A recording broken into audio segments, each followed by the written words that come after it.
Сәлем баршаңызға, менің YouTube каналыма қош келдіңіздер. Алдағы уақытта көптеген рецепттерді көретін боласыздар. Мінекей бүгін осындай пицца дайындадым. Балалардың өте жақсы көретін тағамы десем де болады. Шеткі жағы балалар желінбей қалады. Сол себепті шетіне осындай сосиска қойып жасадым.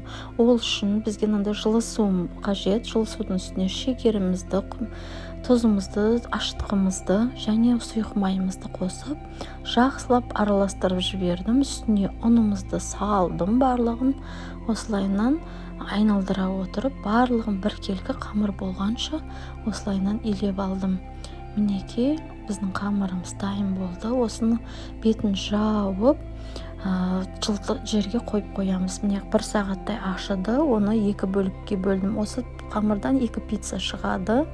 Мен бір бөлігін алып, осылай оқтаумен жайып шықтым. Мінекей пергаменттің үстіне жайып, осындай сосискамызды бөлікке бөле отырып, айналдырып қойып шықтым. Енді қамырымызды осы сосисканың үстінен жауып шығатын боламыз.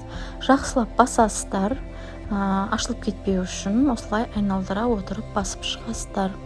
Мінекей енді ортасына соусқа мен кетчуп майонез қойып жағып шықтым. Енді осының үстінен сырын жартысын сеуіп шығамыз. Сосын үстіне колбасамызды қойып шықтым.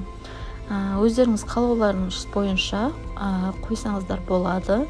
Басқа да қоятын заттарды қойсаңыздар болады. Мен шеткі жағына осындай жұмыртқаның сарысын жағып шықтым. Осылайынан айналдыра отырып жақтым. Енді оны пышақпен осылайынан кесіп әрлеп шықтым. Енді осы кескен үстінен күнжіттің ағын сеуіп шықтым.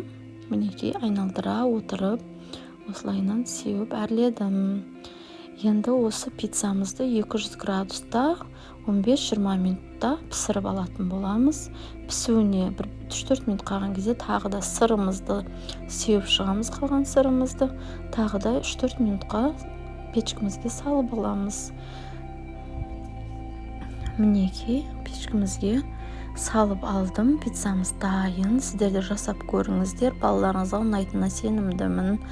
Ас болсын.